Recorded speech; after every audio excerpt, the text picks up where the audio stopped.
हे what's up guys, welcome back once again.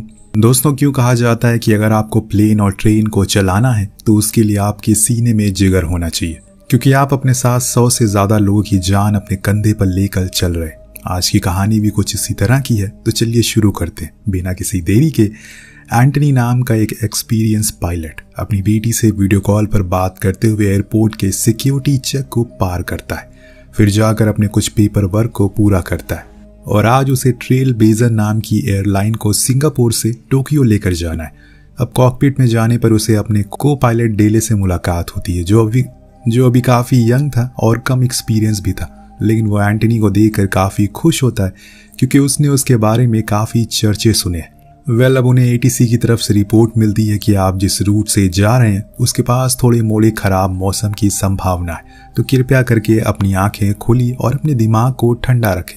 सब कुछ ठीक करने के बाद वो लोग फ्लाई करने ही वाले होते हैं कि इतने में एयर होस्टेस आकर एंटनी को बाहर आने को कहती है।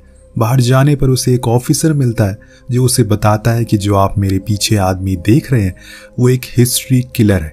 इसको हम जापान शिफ्ट कर रहे हैं, इसीलिए आज ये आपकी फ्लाइट में ट्रैवल करने वाला है। लेकिन मेरी रिक्वेस्ट है कि आप इसको कोई पीछे वाली सीट ही अलॉट करें। एंटनी मान जाता है। इस बीच हम देखते हैं कि फ्लाइट में काफ़ी कम पैसेंजर बैठे हैं, जिसके पीछे की वजह है न्यू ईयर, और जिन को जहां जाना था कहीं पर वो जा चुके हैं। खैर, अब ये टेक ऑफ करते हैं, जो कि काफ़ी स्मूथली हो जाता है। इसके बाद एंटनी अपने स्टाफ को भी उस आदमी के बारे में बताता है और कहता है कि तुम इससे दूर ही रहना, ये कोई मामूली आदमी नहीं है। ये कहकर वो कॉकपिट में आ जाता है, जहां पर डेले उसे अपने छोटे से परिवार से रूबरू कराता है। वहीं कैप्टन उसको अपनी एक लौती बेटी सानिया के बारे में बताता है, जिनसे वो काफ़ी प्यार करता है। सब कुछ नॉर्मल चल रहा होता है कि इतने में उन्हें कुछ दिक्कत महसूस होती है। जब वो मैप पर देखते हैं तो उन्हें अंदाज़ा हो जाता है कि वो उस जगह पर आ गए हैं जहां पर मौसम की बिगड़ने की संभावना थी। लेकिन ये क्या, ऐसा तो उन्हें कुछ भी बताया नहीं गया था। यहाँ पर तो बहुत ही बुरे हालात हैं, जिसके कारण उनका कनेक्शन भी एटीसी से टूट जाता है। ऊपर से झटकों के कारण जो प्लेन की पावर कट हो जाती है। अब ये लोग करें तो करें क्या। कैप्टन पीछे देखने जाता है, कहीं उसके पैसेंजर को कोई दिक्कत तो नहीं है, पर वहां सभी लोग अपनी सुरक्षा का पूरा ख्याल रख रहे थे। पर इतने में एक तेज झटका आता है, जिसके कारण कैप्टन का सर ऊपर टकराता है, जिससे उनके सर पर एक जोरदार चोट लगती है। पर वो भागते हुए कॉकपिट पर आते हैं और ऑर्डर देते हैं कि अब हमें कहीं पर क्रैश लैंडिंग करनी होगी, क्योंकि ऐसे ज़्यादा देर ट्रैवल सही नहीं है। प्लेन के इंजन भी बोल सकते हैं। सबसे ज़्यादा डरावनी बात ये थी कि ये लोग मैन्युअली प्लेन को फ्लाई कर रहे थे, मतलब कि ये अब अपने रूट से खिसक चुके हैं और इन्हें नहीं पता कि अब ये कहाँ पर जा रहे हैं। अगर गलती से सामने से कोई प्लेन आ गया तो इनका पूरा प्लेन क्रैश हो सकता है। इसी बीच पीछे हम देखते हैं जो किलर था उसका फ़ोन गिर जाता है, तो उसके साइड में बैठा हुआ ऑफिसर उसको उठाने के लिए जाता है और उसको देखकर एयर हॉस्टेस उसे सीट पर बैठने को कहती। लेकिन इतने में इतनी जोर का झटका लगता है कि वो दोनों ही ऊपर वाले एरिया से टकराते हैं और ऑन द स्पॉट ही मारे जाते हैं। तब डेले बताता है कि अभी हम इंडोनेशिया के ऊपर हैं और यहाँ पर दूर दूर तक बस हरियाली है और कुछ आइलैंड है। तो एंटनी कहता है कि ठीक है। वो प्लेन को नीचे लेकर आता है, जहाँ उसे एक सीधा रास्ता दिखाई देता है, जिसके ऊपर वो पूरी सेफ्टी के साथ प्लेन को लैंड करवाता है। हालांकि इसमें किसी को कुछ नुकसान तो नहीं आता, क्योंकि उसे ऐसे ही हालातों में लैंडिंग के लिए ट्रेन किया गया है। और यही एक एक्सपीरियंस पायलट की निशानी है, वो अपने फैसले कितनी सही और कितनी जल्दी लेता है। खैर, अब जितने भी पैसेंजर थे उन्हें बाहर निकाला जाता है और तब कैप्टन को एयर हॉस्टेस बताती है कि हमारा एक स्टाफ एक ऑफिसर की मौत हो चुकी है। टर्बुलेंस की वजह से अमेरिका में मौजूद ट्रेल ब्लेजर के ऑफिस में सीईओ को पता लगता है कि उनका एक प्लेन गायब है और ऐसा हुआ काफ़ी टाइम हो गया है। इसीलिए वो फौरन एक बंदे को बुलाते हैं जो उनकी लोकेशन बताने में मदद करेगा। फिर एक रेस्क्यू टीम को भी अलॉट कर दिया जाता है, जिसमें कुछ प्रोफेशनल आर्मी सोल्जर हैं जो अपने साथ कुछ हथियार और ढेर सारा पैसा ले जाते हैं। वहाँ आइलैंड पर एंटनी सभी पैसेंजर को यहाँ लैंड करने की वजह बताता है, लेकिन अभी वो सेफ है। पर उन्हें किसी भी तरह का कोई भी नेटवर्क नहीं मिल रहा, इसीलिए सभी काफ़ी परेशान हो जाते हैं। इस बीच एंटनी और डेले दोनों ही प्लेन को बारीकी से चेक करते हैं। उन्हें पता चलता है कि बिजली गिरने के कारण प्लेन के नेटवर्क और पावर दोनों ही जा चुके हैं, जिन्हें अब यहाँ पर ठीक करना बहुत ही मुश्किल है। इसीलिए उन्हें यहाँ से जंगल से होते हुए थोड़े और अंदर जाना होगा, शायद वहाँ उन्हें नेटवर्क मिल सके तब वो किसी से कनेक्ट कर पाए। इसीलिए एंटनी खुद जाता है और साथ मैक्स को भी ले जाता है, जो कि वही क्रिमिनल था। अब मैक्स उसे थोड़ी देर बाद शुक्रिया कहता है और उस पर भरोसा करने के लिए, लेकिन एंटनी तो उसके मुंह पर कह देता है कि मैं तुम पर अभी भी भरोसा नहीं करता हूँ। मेरा काम अपने पैसेंजर की रक्षा करना है, इसीलिए मैं उन्हें तुमसे दूर रखना चाहता हूँ। यही वजह है कि तुम मेरे साथ हो। यहाँ पर उसकी बातों को सुनकर मैक्स बताता है कि वो भी एक आर्मी बैकग्राउंड से है, लेकिन कुछ ऐसी सिचुएशन बन गई तो उसे ये कदम उठाना पड़ा। अब वो पूरे रास्ते भर उससे बातें ही करते हुए आगे बढ़ता है, लेकिन फिर एक मोड़ ऐसा आता है कि एंटनी को महसूस होता है कि जैसे वो अकेले ही चल रहा है इतनी देर से। इसीलिए वो पीछे मुड़ता है तो उसे पता चलता है कि मैक्स तो वहाँ है ही नहीं, वो कहीं चला गया। उसने मौके का फायदा तो नहीं उठा लिया। वहीं एक और सानिया और उसकी माँ को पता लग जाता है कि जिस प्लेन को एंटनी उड़ा रहा है वो असल में कहीं खो गया है, और ये बात उन्हें न्यूज़ से पता लगती है, जिससे उन्हें बहुत फिक्र होने लगती है। एंटनी वो उसे कई बार कॉल करते हैं पर कोई नेटवर्क यहाँ मौजूद ही नहीं है, इसीलिए अब इंतजार करने के अलावा और कुछ भी नहीं है उनके पास। अब यहाँ हम कुछ और लोगों को देखते हैं उस आइलैंड पर, जिन्हें रेबल्स कहा जाता है, यानी कि वो लोग जो सरकार की नहीं सुनते और खुद की ही सरकार चलाते हैं, जिसका लीडर जुर्मान है। उसकी खुद की आर्मी है यहाँ इस आइलैंड पर, और हर गलत काम जिसकी इजाजत सरकार नहीं देती वो उसे करता है। इस बीच डेली को पता लगता है कि अभी वो लोग फिलीपींस के एक आइलैंड पर है। वो गलत थे कि उन्होंने इंडोनेशिया पर लैंड किया है। इतने में जुर्मान के पास एक फार्मर आकर बताता है कि कल रात में मैंने एक आवाज सुनी। जब आज सुबह मैं वहां गया तो देखा कि हमारे खेत से कुछ दूरी पर एक प्लेन लैंड हुआ है। अब जुर्मान को यह सुनकर लगता है कि शायद आर्मी वाले आ गए, इसीलिए वो अपने भाई को भेजता है इस बात को पक्का करने के लिए। उधर जंगल में एंटनी को बहुत ढूंढने के बाद भी मैक्स कहीं नहीं मिलता। आखिर वो कहाँ चला गया? अचानक से बिना कुछ आवाज किए तभी उसे दूर एक कुछ दिखाई देता। शायद ये कोई बंद पड़ी फैक्ट्री है या घर जैसा कुछ होगा, तो उसके करीब जाने की वो कोशिश करता है। इधर इस ओर जुर्मान का भाई वो न्यूज़ कंफर्म मिलती है तो आकर अपने भाई को बताता है, जो सुनकर वो गुस्से में आ जाता है। जितने भी उसके लोग उसके पास थे वो उन्हें तैयार होने को कहता है। इधर ट्रेल ब्लेजर के सीईओ एक प्राइवेट कंपनी के मैनेजर को कॉल करता है, जिनके पास कुछ ट्रेन सोल्जर होते हैं, और वो उसे हर समय रेडी रहने को कहता है क्योंकि उन्हें उनकी जरूरत कभी भी पड़ सकती है। यहाँ एंटनी उस अबैंडन फैक्ट्री तक पहुंच जाता है, जहां पर उसे एक रेडियो मिलता है, जिसको हल्का फुल्का ठीक करने पर वो वहीं से अपनी कंपनी के कस्टमर केयर पर कॉल करता है। लेकिन वो लेडी उसे हिंदी के लिए 1, इंग्लिश के लिए 2 दबाने को कहती है।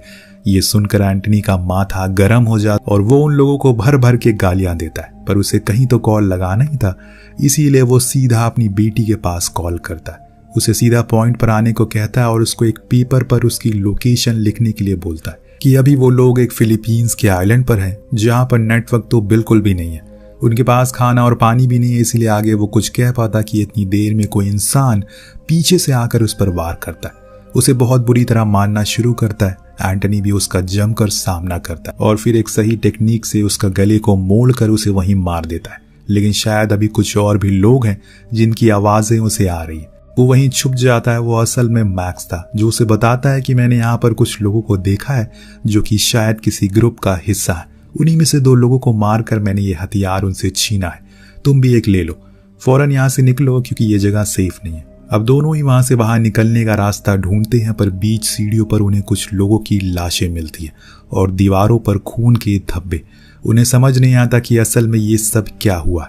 लेकिन जब वो ग्राउंड फ्लोर पर जाकर कैमरे को चेक करते हैं तो उन्हें अंदाजा हो जाता है कि असल में यहाँ पर चल क्या रहा है। दरअसल जुर्मान के लोग फॉरेन सिटीजन को बंदी बनाते हैं पहले, और फिर उनके वीडियोस को बनाकर सिटी में भेजते हैं ताकि उनके बदले वो फिरौती मांग सके। जिन लोगों को कोई भी रिस्पॉन्स नहीं आता उन्हें वो बुरी तरह से मार देते हैं, और सबसे ज़्यादा उन्हें अमेरिकन लोग चाहिए क्योंकि वो ज़्यादा पैसे देते हैं। ये सब देखकर और जानकर एंटनी को अपने लोगों की फिक्र होने लगती है, क्योंकि उसे इतना अंदाज़ा तो हो चुका था कि अब तक उन लोगों को पता चल चुका होगा कि उन्होंने यहाँ पर लैंड किया। वो फौरन वहां के लिए निकल जहां पर पैसेंजर बैठे थे, किसी इंतजार में कि कोई उनकी मदद करेगा। इतने में कुछ कार्स उनके पास आती है। उन्हें लगता है कि वो आर्मी की होगी, पर असल में उसमें जुर्मान और उसके लोग जो बाहर बंदूक की नोक पर उन सभी को बंदी बना लेते और फिर एयर होस्टेस से सभी पैसेंजर की लिस्ट मांगते हैं, जिसपे कैप्टन और मैक्स गायब थे।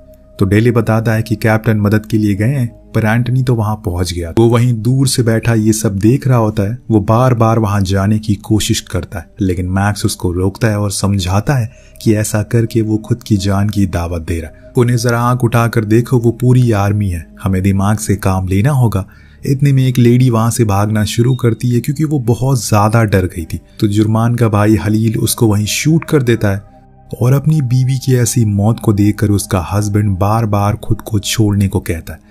जब वो लोग ऐसा नहीं करते तो वो जुर्मान को बहुत गालियां देता है, जिससे वो गुस्से में आकर सभी के सामने उसका गला ही धड़ से अलग कर देता है। ये सब देखकर एंटनी फिर से खड़े होकर वहां जाने की जिद करता है, लेकिन एक बार फिर मैक्स उसे पकड़ लेता है।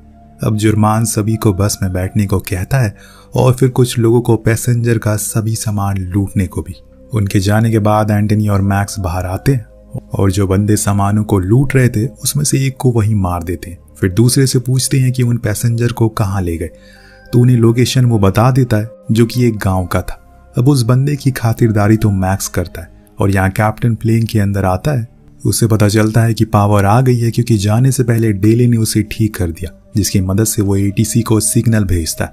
हालांकि ये इतना स्ट्रॉन्ग सिग्नल तो नहीं था, लेकिन काम चलाने लायक था। पर अभी भी उन लोगों को सही लोकेशन नहीं मिल पा रही है। तभी सानिया ट्रायल ब्लेजर के ऑफिस पहुंच जाती है और उन्हें एंटनी की बताई हुई लोकेशन देती है, जिसको वो देखकर फाइनली सैटेलाइट की मदद से पता लगा लेते हैं कि असल में वो लोग जोजो आइलैंड पर है, जो कि फिलीपींस में है। पर वहाँ की आर्मी से बात करने के बावजूद वो वहाँ जाने से इनकार करती है क्योंकि इसमें उनके पहले बहुत सारे लोग मारे गए। इसीलिए अब सीईओ फाइनली उस प्राइवेट कंपनी के मैनेजर को कॉल लगाता है, टाइम आ गया है कि तुम्हें जाना पड़ेगा। वहाँ कॉकपिट में एंटनी अपनी यूनिफॉर्म में लिख देता है कि वो लोग किस लोकेशन पर जा रहे हैं, क्योंकि उसे अपने लोग की जान जो बचानी है, वरना वो सभी उसे मार देंगे।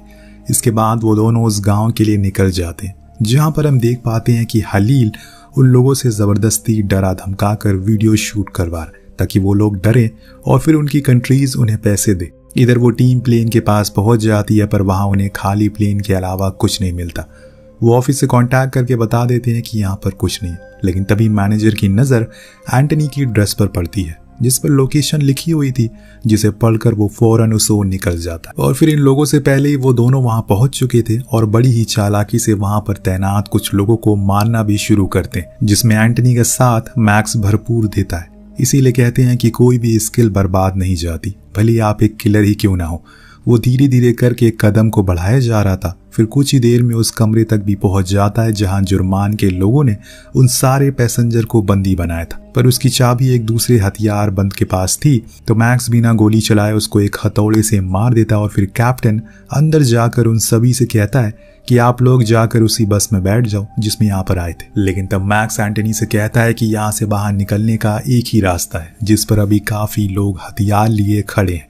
अगर हम वहां पर गए तो वो सभी अपनी बंदूक की सारी गोलियां हमारे सीने में उतार देंगे, हम सभी कुछ ही मिनटों में मारे जाएंगे। तब कैप्टन कहते हैं कि ऐसा कुछ नहीं होगा, तुम लोग जाकर बैठो, मैं उनका ध्यान भटकाता हूँ।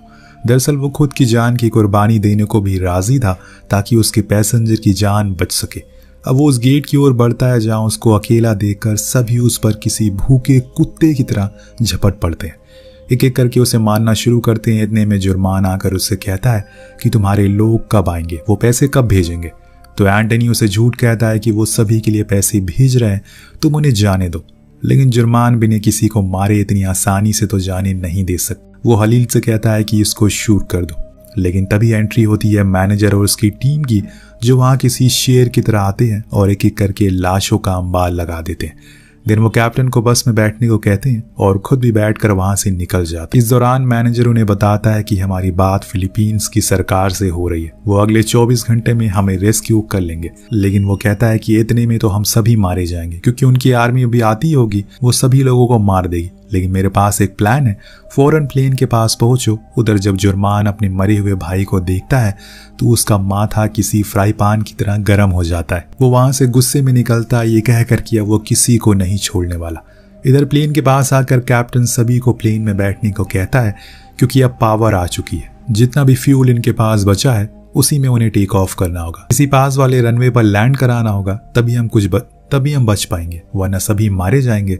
तब तक मैनेजर की टीम वहां पर सारे हथियारों को खोलकर सेट कर देती है, क्योंकि उन्हें पता था कि दिवाली बनने वाली है। कुछ ही देर बाद एंटनी मैनेजर से कहता, मैंने प्लेन को टर्न करके टेक ऑफ करवाऊंगा, आप लोगों के लिए सीढ़ियां खोल दूंगा और एक एक करके ऊपर आ जाना।